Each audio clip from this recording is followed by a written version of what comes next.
So we're diving deep into how to avoid marrying a narcissist. As someone who has seen lots and lots of people come through not just my high conflict negotiation certification programs, my SLAY programs, I've seen a lot of people who have dealt with this, and I've seen firsthand the havoc narcissistic relationships can wreak. So I want to make sure that you guys have all the tools that you need to protect yourself in avoiding that narcissistic person. So make sure that you also get my Disarm the Narc phrases for expert strategies on disarming narcissists at disarmthenarc.com. Trust me, it's a game changer. So let's start by identifying the warning signs that could indicate the narcissistic tendencies in a potential partner. One of the most glaring red flags is the lack of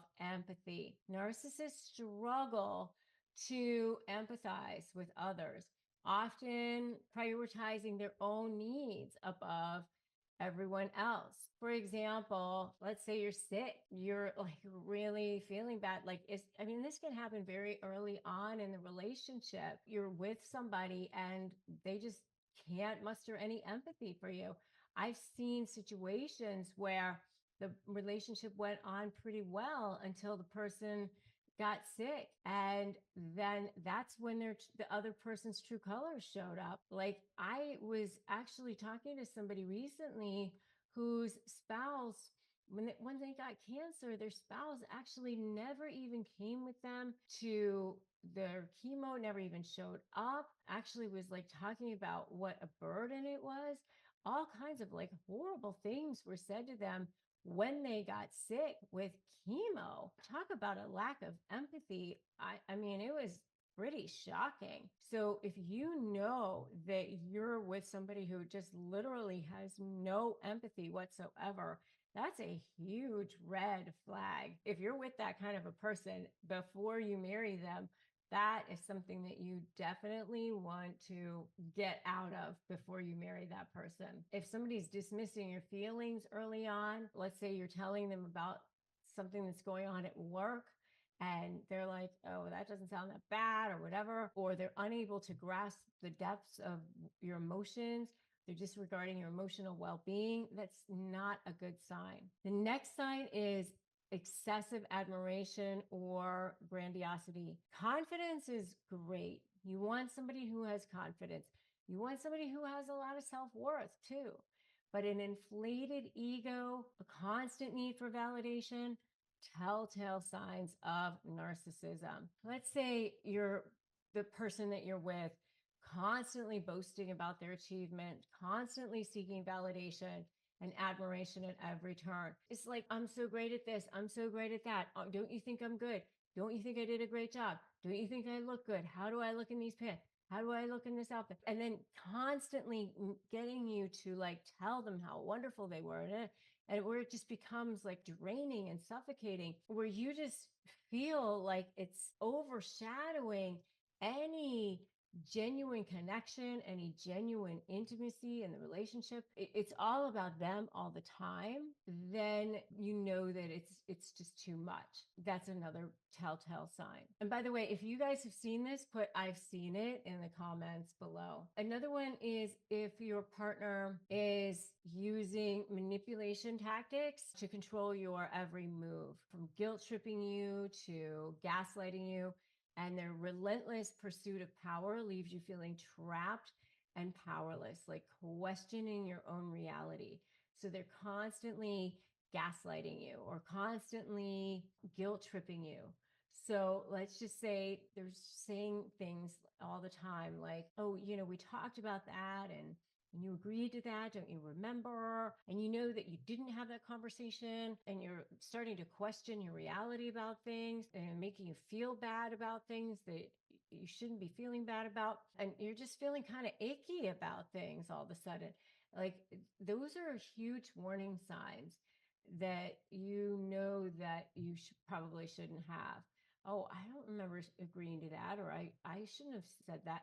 They're making you feel bad about things that you're doing with your friends or not doing, or making you feel bad about the things that they're doing, and that there's boundaries that are being crossed or shouldn't be crossed, or disrespect happening, you're feeling like your well-being is being stripped in that situation. Because remember that narcissists often disregard boundaries and they view them as obstacles to their control. And so when you're starting to feel that happening, your heart starts not feeling good, your chest is not feeling good, you're feeling it in the pit of your stomach, you know that that's not a good sign. Don't hesitate to enforce those boundaries. Don't hesitate to enforce consequences if that's something that's going on with you.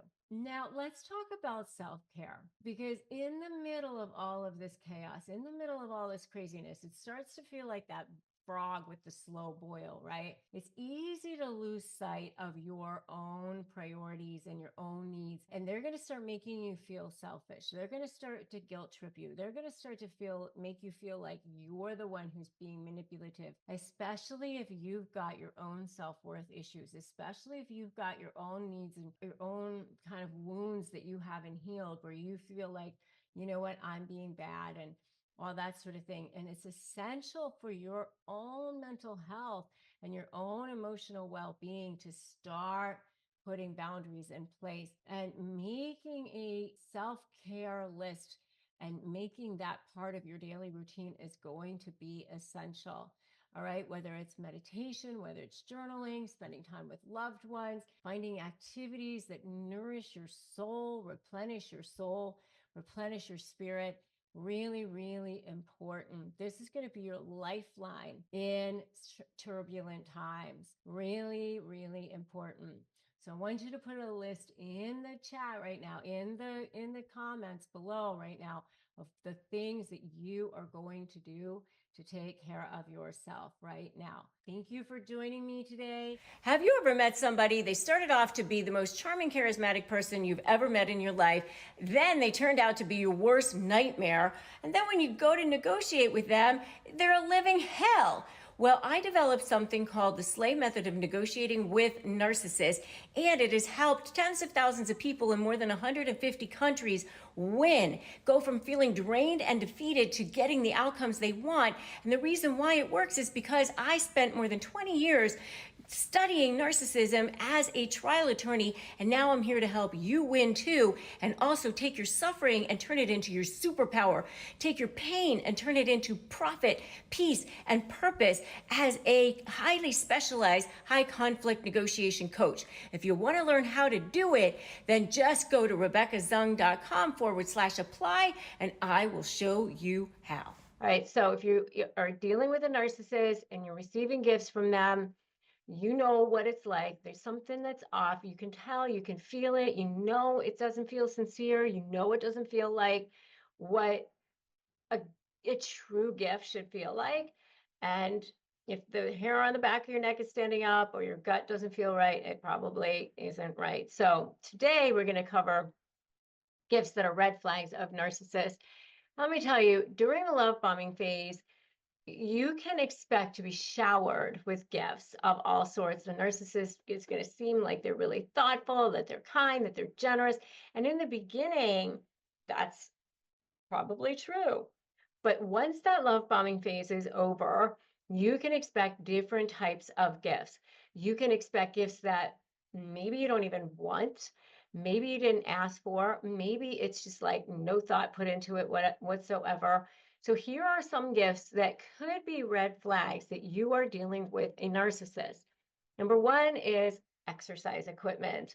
I actually had a cousin who, her ex-husband, they're now divorced, so to the surprise of no one, actually gave her like an abdominizer, something to like tighten her abs, because he was like a hint.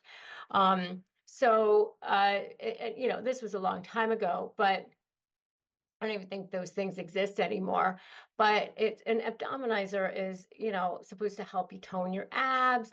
And it's a perfect example of a narcissist giving you something that's basically like a hint. Like, oh, you could look a little bit better. I want you to be a little bit in better shape. And they give you a gym membership or something like that.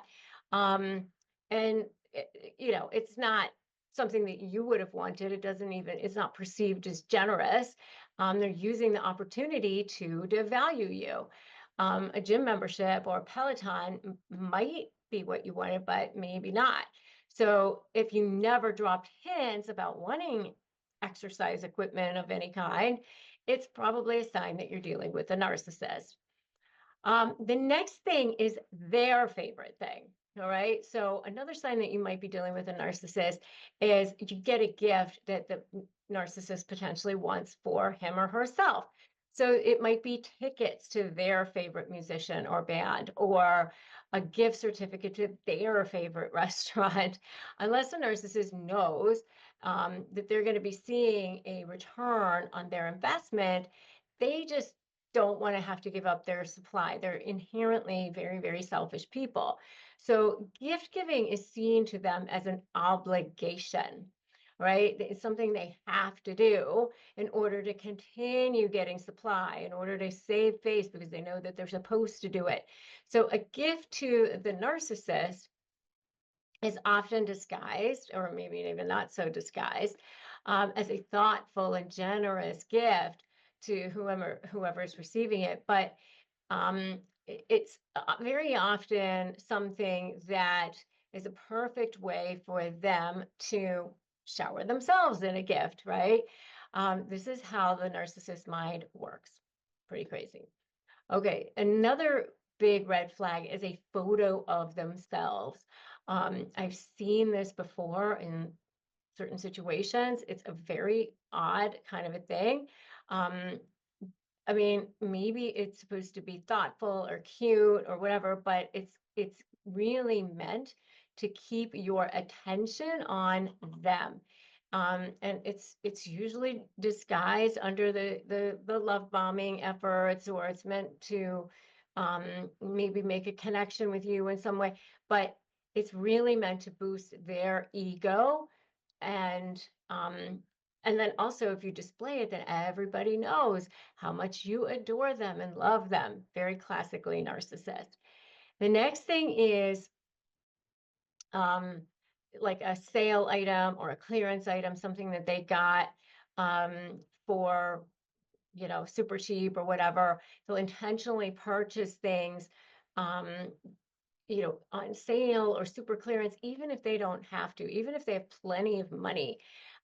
They don't want to have to give you a gift at all. So spending more than the bare minimum is not what they want to do. So they know they have to show up with something, otherwise they're going to look bad, but they just put in minimal effort and as little money as possible into getting whatever they need to get. So they don't want to have to think about what the other person is really going to want. They just want to look good in the process. Another thing is the wrong size. So sometimes it might be a hint, like they get you a large when they know that you're a small. It might be just to put you down, to devalue you in that way. Or they might get you something that's too small, knowing that it's going to be too small, because then it would potentially look bad on you, especially if you're feeling insecure about your weight. They're going to address this intentionally by purchasing a size that's off from what you actually are. It's definitely something to expect from a covert narcissist, because they're experts at passive aggressive devaluing. If you guys have dealt with this, I'm just going to tell you, like, just say thank you, no thank you in the comments. All right, just thank you, but no thank you, because this is not something that you need in your life. And if you are dealing with this, make sure you join my free private Facebook group, Narcissist Negotiators with Rebecca Zung, and also get my free Crush My Negotiation Prep playbook, because you're probably going to need it, especially going into the new year. All right.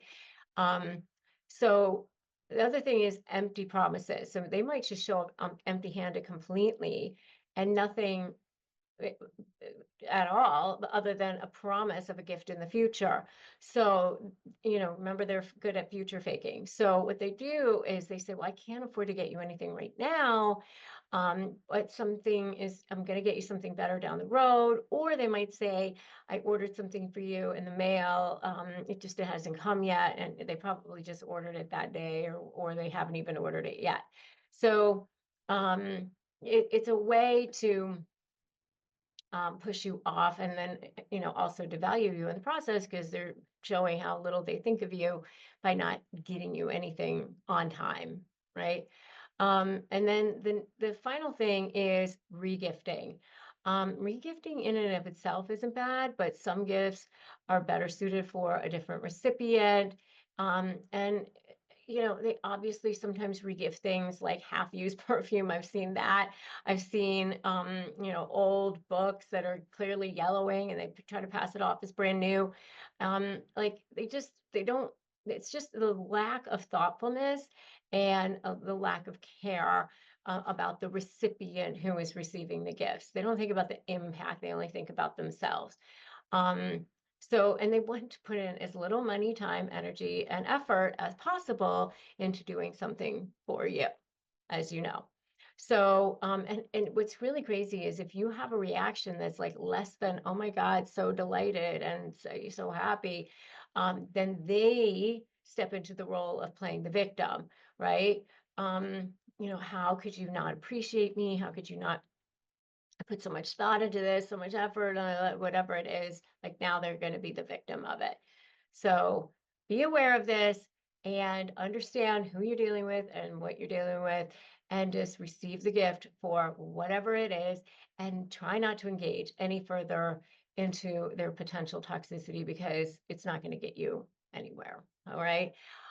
So those are some of the gifts that are red flags of narcissists. I would love to know what other gifts you have seen that are potentially red flags of narcissism. And This show is sponsored by BetterHelp. Let's be real. Therapy can feel like a really big investment, but your mental health is just as important as your physical health. Traditional in-person therapy can cost $100 to $250 per session, but with BetterHelp, you can save up to 50% per session on average. You pay a flat weekly fee, which means more peace of mind for less. Therapy should feel accessible, not like a luxury. BetterHelp gives you that, all from the comfort from your home. And with over 30,000 therapists to choose from and 5 million people served globally, this is the world's largest online therapy platform, and you can switch therapists at any time. Your well-being is worth it. Visit betterhelp.com/negotiate today to get 10% off your first month. That's BetterHelp, HELP.com/negotiate. So in this video, we are going to be decoding the most manipulative phrases, the most awful phrases, the stealth, underhanded ones that narcissists use, so that you can protect yourself from them and be able to spot them from a mile away. All right. So what is a manipulative phrase in the first place? Well, it's a type of phrase that, maybe it doesn't seem necessarily lethal or even all that bad sometimes right away. But sometimes you go, wait a minute, what was that? And I've been there. I've been, in those situations where you're like, oh no, that doesn't seem right. You feel powerless in these situations sometimes, and you're like grasping for control. But narcissists are really, really good at crafting, these sentences where you almost are, you lose your grip, and there you are, and you just feel so yucky inside. You feel so like where you end up with this pit in your stomach, or this grip in your chest, and you just aren't sure what to do. It's subtle language oftentimes, and it's a tool that they use for control and manipulation. And they're so excellent at it. So excellent at it. So a lot of times it's things like you're too sensitive. They're trying to discredit your feelings, and they shift blame onto you so that you're ending up doubting yourself. It's very, very subtle. They might say things like, that dress looks really becoming on you for your figure. My daughter dated a guy one time who said something to her. My daughter goes to really excellent school, by the way, and she has a 4.0. But, he said something to her like, oh, if we have kids, our kids are going to have the best of all worlds because, they're going to have my brains and your work ethic, and it kind of seems like the person is saying something really good, but then, wait a minute, that doesn't sound very nice. It's almost like a hidden compliment, but then it's like a backhanded, there's like a tail that kind of whips around and smacks you in the face almost at the end there, right? So they're very good at kind of whipping you around at the back. So it's like oh, wait a minute, you take offense to that? Oh, you're so sensitive. They shift that blame to make you doubt yourself. And then they'll say, oh, I was just joking. Downplaying hurtful comments to avoid responsibility for them taking action for their words. The line of work that I'm in now, teaching people how to negotiate with narcissists or high conflict personalities, they'll accuse me of being narcissistic or whatever. And, it's like, okay, but, I don't get hurt by that. But I just think that a lot of times people will say that kind of thing, and then they'll say they were just joking. But, they say that sort of thing to avoid responsibility for their words. I think that people need to be careful about the types of phrases and words that they choose, right? Another thing that narcissists will do is they'll say, no one else thinks that way, or everyone else thinks that way. Again, they're trying to make it seem like you are the odd one, the weird one. There's something wrong with you. People who are kind, people who are loving, don't say things like that. They don't say things that are isolating, who are trying to make you feel like you're alone, like there's something wrong with you. It's not nice. It's bullying. It makes you feel like there's something wrong with you. It doesn't matter who you are. And only narcissists say things like that. If you feel good about yourself, you don't say things like that to other people. And if you guys have seen this, give me an amen in the comments if you felt this way. Very similar to you're too sensitive is like you're overreacting. Any kind of thing is like minimizing your concerns, right? If you've seen these sorts of red flags, it's manipulative types of language. Trust your instincts, trust your feelings. Our hearts are actually 20 seconds ahead of our brains. Did you know that? There's actually, it's this thing called heart math. You can actually even do coherence exercises, coherence meditations to get your heart to be in coherence with your brain. So, trust those instincts, trust those feelings. Know that you are in coherence. Know that you are, your intuition is correct. So protect yourselves in conversations. Have strategies for responding to manipulative phrases. Say things like, thanks for the feedback. Meaning you're just keeping it over there. I agree with you. I agree that that's what you think. I know that we're not on the same page. I can see that that's what you believe. I understand that that is your position. All things that you can say. If you want more phrases for disarming narcissists, go to disarmthenarc.com and download them. Free phrases for you. Disarmthenarc.com. It's my free gift to you. Set boundaries in communication. You can say, this approach is not working for me, and get up and leave. You don't need to stay in a conversation. And then seek support and validation from trusted sources. Put that, invisible shield down around you and just, go seek support from trusted sources. I have a free private Facebook group, Narcissist Negotiators. Join that. If you need help and support from a therapist, we have a sponsor on this channel, BetterHelp. Go to betterhelp.com/Rebecca Zung and get the help and support that you need. We receive commissions on that. It does not cost you any extra. It is just a sponsor here on this channel. We want you to have access to help and support that you can trust. For a deeper communication, understanding of communication and strategies to protect yourself, I have a book, Slay the Bully, How to Negotiate with a Narcissist and Win, which you can definitely check out.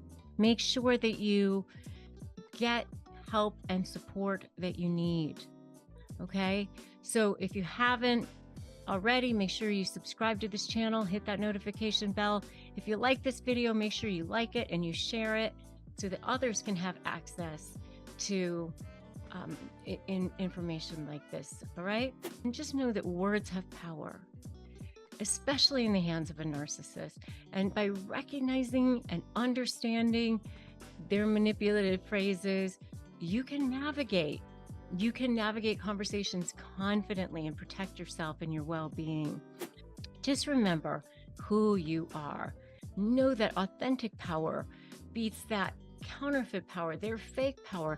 You are working toward real, authentic power. That's what we're doing here. That's what I teach you in my Slay method. That's what I teach, how to do when you are navigating and negotiating with a narcissist in a powerful way. And it is so possible. I've literally taught thousands of people how to do it. And that's what you're going to be able to be doing in your negotiations with that narcissist. It is possible.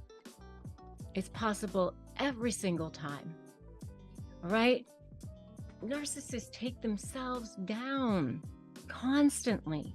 If you're a renter, this is a no-brainer. You earn points on groceries and travel, so why not on rent? With Built, paying rent finally pays off. There's no cost to join, and just by paying rent, you unlock flexible points that can be transferred to your favorite hotels and airlines, a future rent payment, and your next Lyft ride, and more. When you pay rent through Built, you unlock two powerful benefits. First, you earn one of the industry's most valuable points on rent every month, no matter where you live or who your landlord is. Your rent now works for you. Second, you gain access to your exclusive neighborhood benefits in your city. These include extra points on dining out, complimentary post-workout shakes, and unique experiences only Built members can access. And when you're ready to travel, Built points can be converted to miles and hotel points.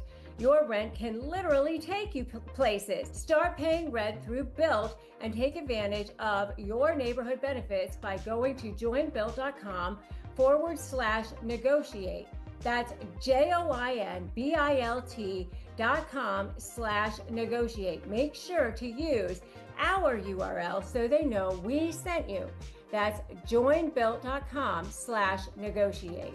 20 truths that a narcissist will hide from you and what that narcissist does not want you to know. And you need to watch all the way till the end because I'm going to give you the best one at the end. Okay. I've seen it all. They definitely want to hide, number one, the fact that they have two selves going on. They have this false self, and then they have a true self. The true self is the one that they really want to hide from you. The false self is the one that they show the world. They were traumatized as a child, and this happened pretty frequently at some point during their development as a child, somehow, some way.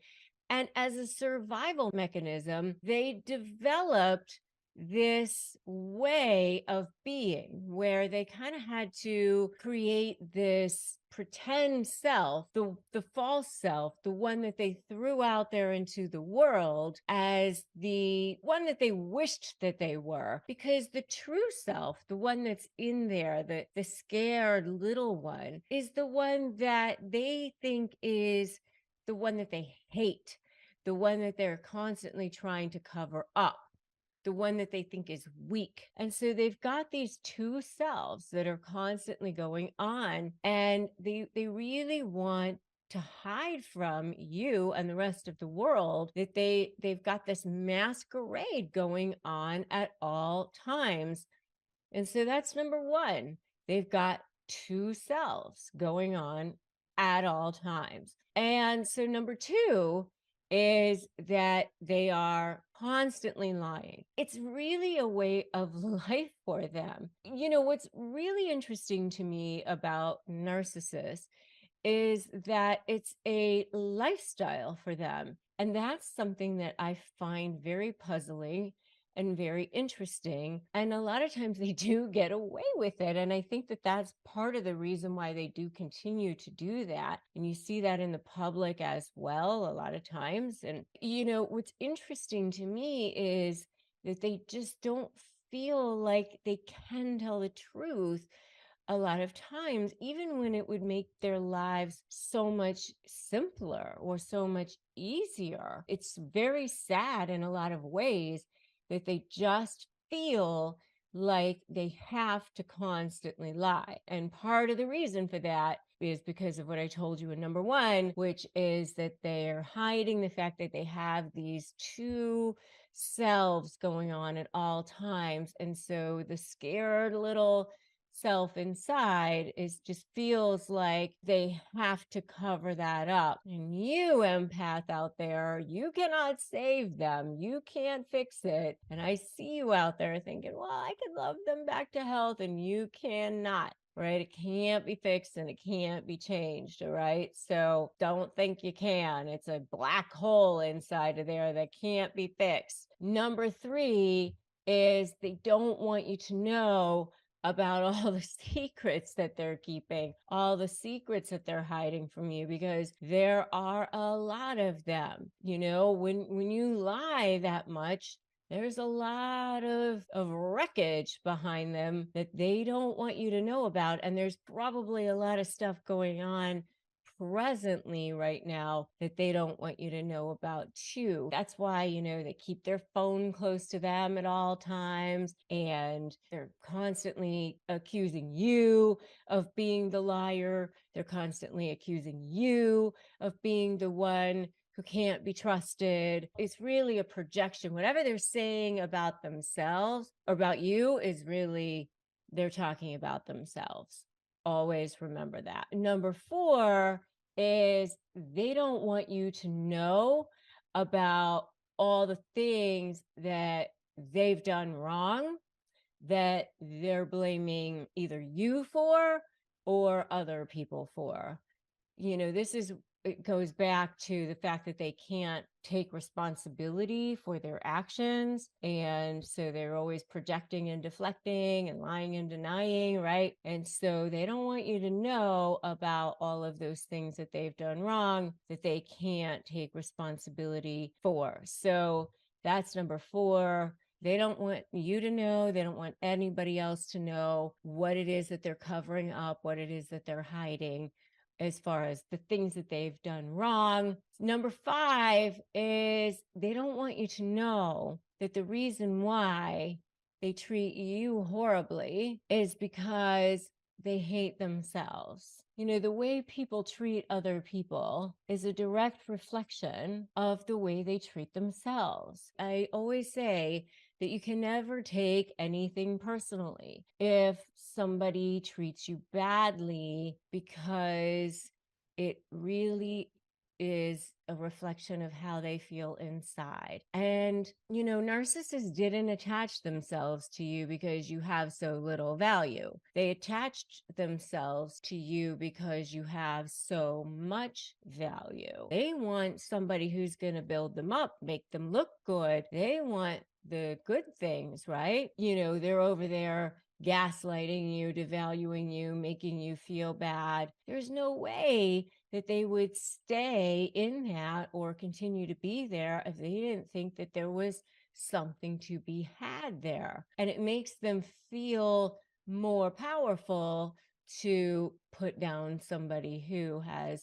more value than they do. Number 6 is they don't want you to know that they're constantly trying to one up you if they're competing with you or jealous of you, because they think that it's going to make them look better. They are looking for ways to get attention. They don't want you to know that. If they're trying to play the victim, it's because they're looking for ways to get attention. And, a lot of times there's such a lack of self-awareness in there that they're not going to tell you that either. They probably don't even know that themselves. And number 7 is that they're not going to tell you that the reason why they have a hard time apologizing to you is either, number 1, because they think that if they don't apologize, that somehow no one will notice, or number 2, because they think it was your fault to begin with, or number 3, because they somehow feel like if they apologize, it takes away from their very fragile sense of self in some way. And it's just a very, like, it's the survival mechanism. So, like, the only reason why they would apologize at all is if somehow they can spin it in their mind that it's a manipulation in some way. So they don't really want you to know this whole thing around apologies is this game that they play. I mean, that's why they have a hard time apologizing. And number 8 is that they don't want you to know that they're purposely punishing you because of this pain and anguish they feel inside of themselves. They're going to make you believe that you're the source of all of their problems. They want you to believe that. They want you to think that you're the source of all of their problems. By hanging it all on you, they don't have to then take responsibility for it. They're not only hiding from you, in some ways, they're hiding it from themselves. So that's number 8. And number 9 is they don't want you to know. They do not want you to know that they are deeply unhappy inside. They'll go around telling you that they are great. They are fine. They are fantastic. It's you who has the problem. Or they'd be even better if you were this, or if you'd stop bugging them, or if you didn't do this or that. It's you're the one who has the problem, or you're the one that's the source. But they're great. The truth of the matter is that they are deeply unhappy inside. They don't want you to know that. And honestly, again, they really probably don't even know that they're dealing with a lot of unhappiness and traumas and triggers inside that they don't want to have to take a look at. Truths that narcissists will hide from you, what a narcissist doesn't want you to know. The next one is that literally everything a narcissist does is meant to manipulate you. When they love bomb you, it's meant to manipulate you. When they apologize, it's meant to manipulate you. When they future fake you and say that everything's going to be great, manipulation. Everything is a manipulation. And I want you to remember that. So unfortunately, they just can't be any other way other than manipulating. So number 11 is they don't want you to know that they're like chameleons. And this started back at the love bombing stage, by the way, but it also comes back up in a lot of other times too, which is they change their behavior to make themselves look the most appealing and the most charming and the most charismatic to whomever they need to be attractive to and appealing to in that moment. Now, obviously, we all do that to a certain extent, but again, going back to what I said in the last one, this for narcissists, it's a manipulation, it's a way of being. That's number 11. They don't want you to know that that's how they are. But number 12 is they hide the fact that they are looking out for number one at all times. They don't care about anybody but themselves. Every display of love, care, affection, empathy is all fake. For you Seinfeld people out there, remember when Elaine was like, fake, fake, fake, fake, fake, fake, fake? That is what it is. Fake. And I want you to remember that. So I want you to put fakers in the comments right now. Fakers, fakers, fakers. It's sad, yes, but I always say you can have your feelings of wishing them well, sending them light, all of those things. But, I always say send them light, but from, over there. Have your boundaries, send them light from, over there. All right, number 13. They don't want you to know their true intentions, which is to use you for everything you got, whatever it is, to manipulate you, to go after you, especially if they're in the discard phase. You become public enemy number one in that situation. Because, they only see things in black and white. You're either good or bad or whatever, because that's what narcissists are like. All right. Number 14, they don't want you to know what they are truly capable of.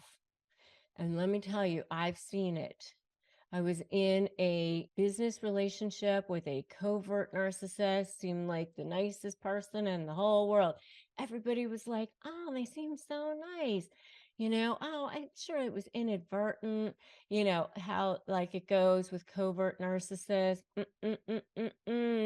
When that mask gets whipped off, you start to see what they're truly capable of. Of course, they're going to save it for their true targets. They're not going to show the rest of the world. To the rest of the world, they stay truly nice and everything, but for you, they don't really want you to know what they're truly capable of. Number 16, they don't want you to know that they're doing the bare minimum at all times. Especially covert narcissists, they're really kind of inherently lazy. They want to be takers in this relationship, right? They don't want to have to give. They want you to give. And they certainly don't want to be reminded of anything that you gave. They want you to give as much as possible. They want to take, and then if you bring it up, oh, please. But they are trying to get away with the bare minimum in this relationship as possible. That's number 16. Number 17, they just hope to God that, as long as they are getting some kind of supply out of you, that you're just going to keep on buying that sales pitch, because as long as they're treating you badly, and if you think you're going to maybe like the light is coming to you and you're going to like move on, they're going to keep moving to quickly give you that sales pitch, future fake you or whatever, and you're going to keep buying it. That's what they hope. And so they don't want you to know that that's what they're doing. They hope that you're going to keep buying it and you're going to keep chomping at the bit, that you're going to keep, taking it. And so they don't want you to find that out. They don't want you to know that that's what they're hoping, and that you're not going to figure it out at some point. And again, I'm working up to number 20, which is going to be the best one. And so these last three are the best ones. Number 18 is you are simply a source of supply to them. And as long as you have use to them, it is of use to them to keep you around. They don't want you to know that, but that is the truth. Once you stop giving them a source of supply, then you really aren't going to be of any use. And that's when you are, boom, done. Number 19, they don't want you to know that it is literally a struggle for them every single day to survive because it's exhausting for them to, keep up this facade, try to get supply every day, not let anybody know, be in this world constantly, feeling empty, trying to get supply, keep up all of these charades. It's very exhausting for them. It's way easier to live a very authentic life. And number 20, we finally got here. Number 20. Ready? Ready for number 20? Number 20 is that they hide the fact that they are living life fearing that people are going to figure out that they are a massive fraud and that they're going to be exposed for who they really are, and that they're way more afraid of you than you are of them.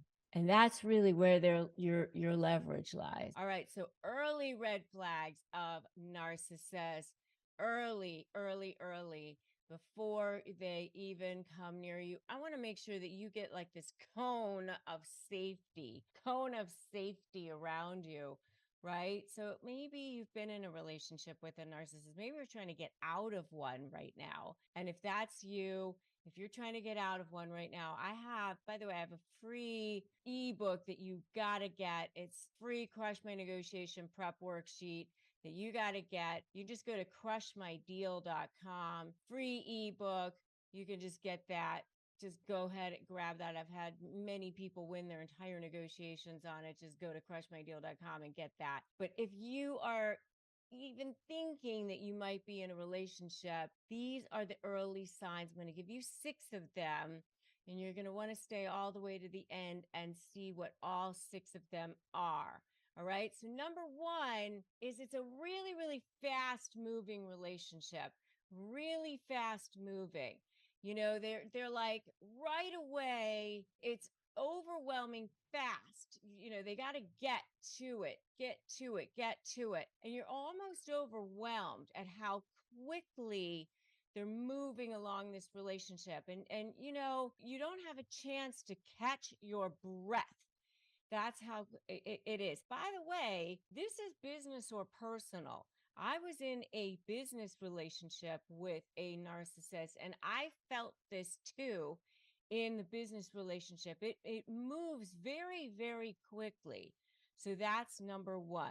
Number 2, the second big major red flag of a narcissist is that they'll say things like your soulmates, things like that. They'll start saying things that will make you feel like, wow, where has this person been all of my life?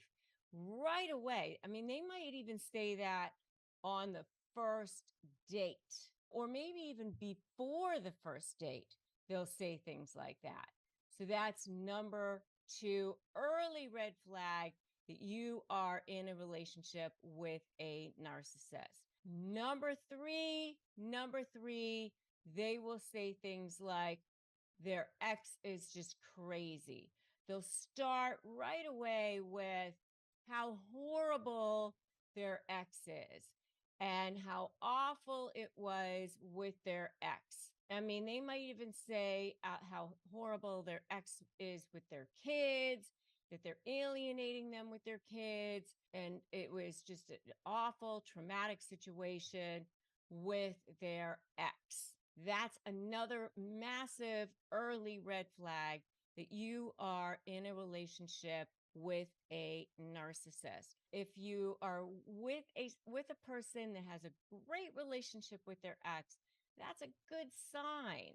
That's actually a good sign. Okay. Conversely, number 4, early red flag that you are in a relationship with a narcissist is that they love everything that you love. What narcissists do is they study you.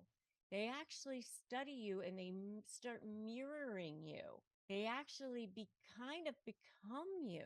They start figuring out what it is that you like. And now all of the sudden, they almost want to align with everything that you love so that you almost sort of fall in love with yourself in a way. They're very, very good at reading people. They've been doing this for years. I don't know if many of you have read the book Outliers by Malcolm Gladwell, where he talked about it took 10,000 hours to achieve mastery. Well, this is way more than 10,000 hours. These are people who have taken years and years and years to achieve mastery and manipulation since they were children. It's a survival mechanism. And so, what they have done is actually studied people since they were children. And what they needed to do was to survive, was look to see what they needed to do to become that person, to become likable. And so they really almost become that person just to get in with them, just to become assimilated, just to get to that next level of commitment. They love everything that you love initially.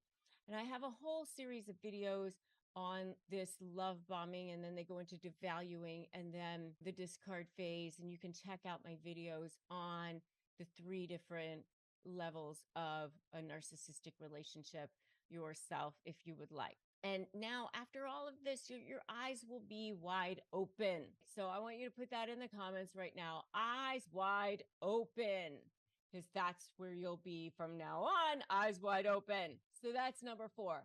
Number 5, early red sign of narcissism is they'll tell you a sob story to get you to feel sorry for them. You know, maybe they had a horrible childhood.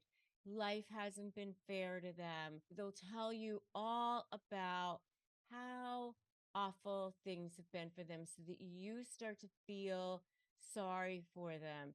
Maybe their parents weren't good to them or something happened to them, because they want you to start to empathize for them, have compassion for them, take care of them, start giving them that narcissistic supply that they're seeking. They're going to look to see if you are going to be a good source of narcissistic supply for them. That's what they're going to be looking for. All right. So they're drawing you in, bringing you in to see and starting to test you to see if you are going to be a good source of value, a good source of supply for them. Another early red flag of narcissism, telling you a sob story. All right, that's number 5. And number 6, the last one, is your gut. Trust your gut. You're going to know, you're going to feel like something is off. You're just going to feel it because it's going to be rushed along. They're going to be moving you along. You're going to be feeling like, oh man, put the brakes on. Something is happening. It's going way too fast. And even when you start to go, you know what, maybe this is moving too fast. I don't know about this. They're going to be going, oh no, this is not moving too fast. We are soulmates. This was meant to be. They're going to be, every time you start to have concerns, they're going to have an answer for you. They're going to be right there, not even giving you that chance to breathe, not giving you that chance to think, because they're going to be right there in your face with the emails, flooding your inbox, showing up wherever all the time. And they're going to know exactly what to say, be perfect at every moment until they lock you in. And that'll be the next level.